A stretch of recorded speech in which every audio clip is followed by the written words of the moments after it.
Sto video.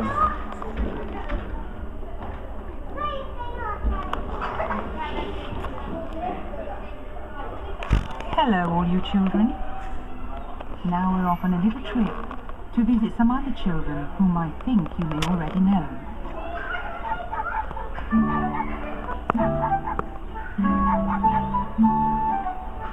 Mardy and Lisbeth, who lived in Junedale.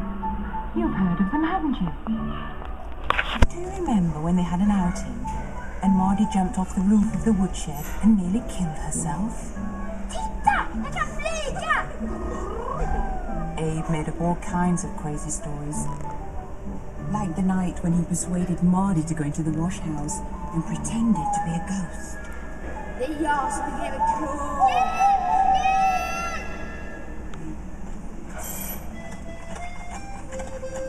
Now we're coming to Catholt, where Emil lived. And look, there's Alfred. It was Sunday, and they were having a party at Catholt.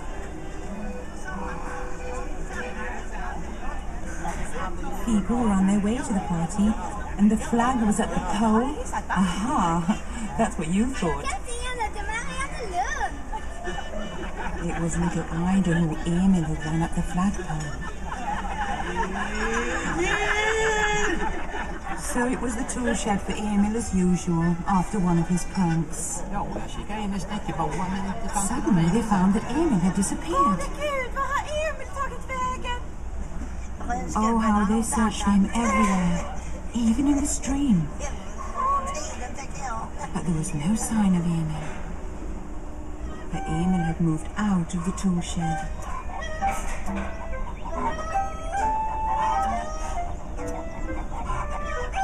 And over to the food store.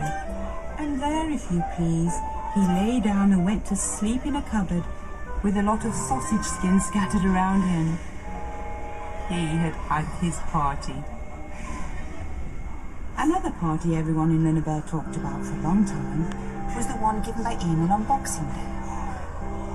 He invited all the poor, hungry people from the workhouse to come to Catholt and eat their fill of foods. He had a good heart, that Emil.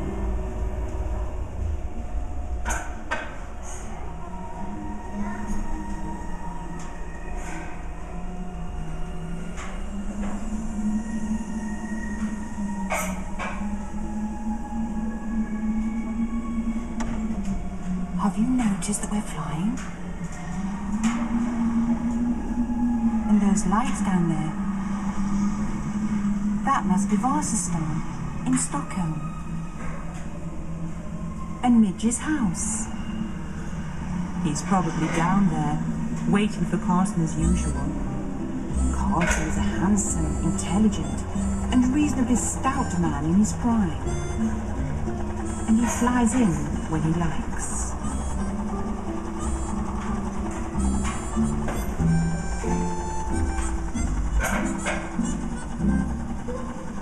Carson lives in a little house on the roof. And here it is.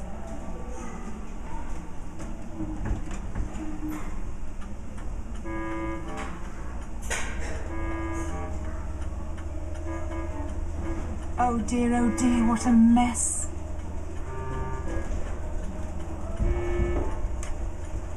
We don't want to stop here. But what has happened to us now? We have become as small as Simon Small himself. He was no bigger than a thumb. And he lived under the floor, under Bertil's bed. He rented a flat there from the horrid rats.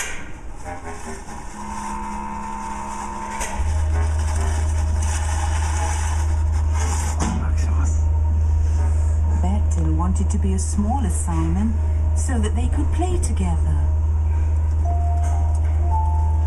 It's fun to be so small that you can bathe in a sugar bowl.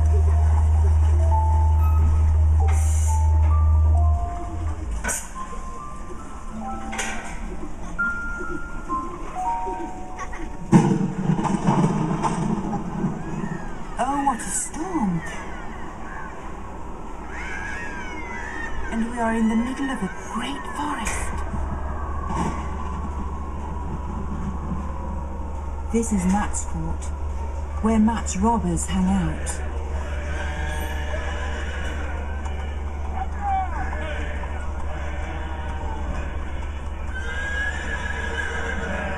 Where treacherous grey dwarfs live behind the boulders.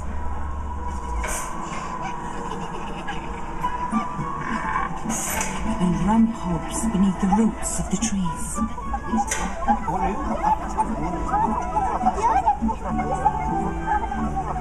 And there are Ronja and Berg too. They had moved to the bear's cave to get some peace and escape from the row between Mat's robbers and Borka's robbers. Mat's robbers were standing beside Hell's Gap, furious because Bork's robbers had moved into the fort without permission. Orka din ärkemikkel! Jag ska häva dig ut ur Mattisborgen!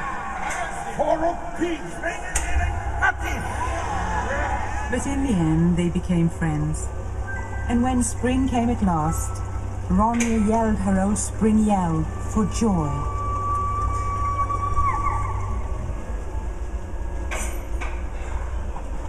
But what's going on here?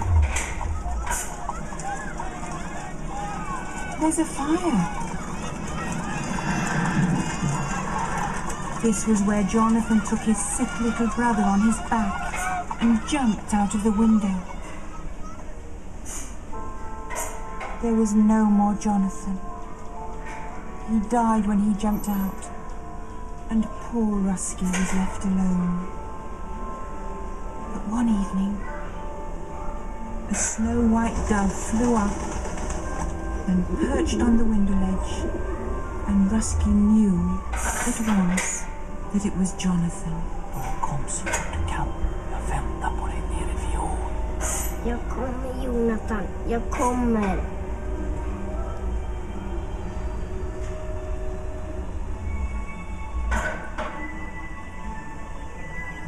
Jonathan had talked about a place called Nangijala, where you went when you were dead.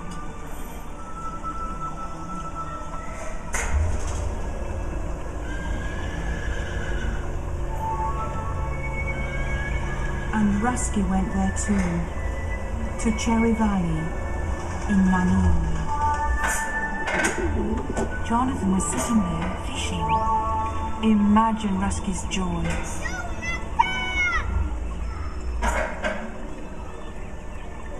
But in Nangijala, there was also Wild Rose Valley, which was no longer free. It was ruled over by cruel Tengil and his even more cruel dragon, Katla.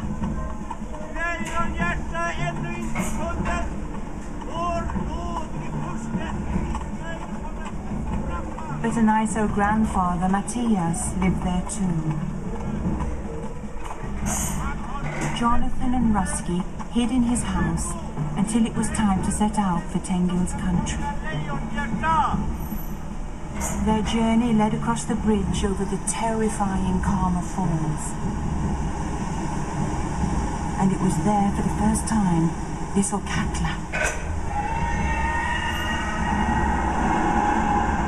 The she-dragon from ancient times. Jonathan, jag är rädd.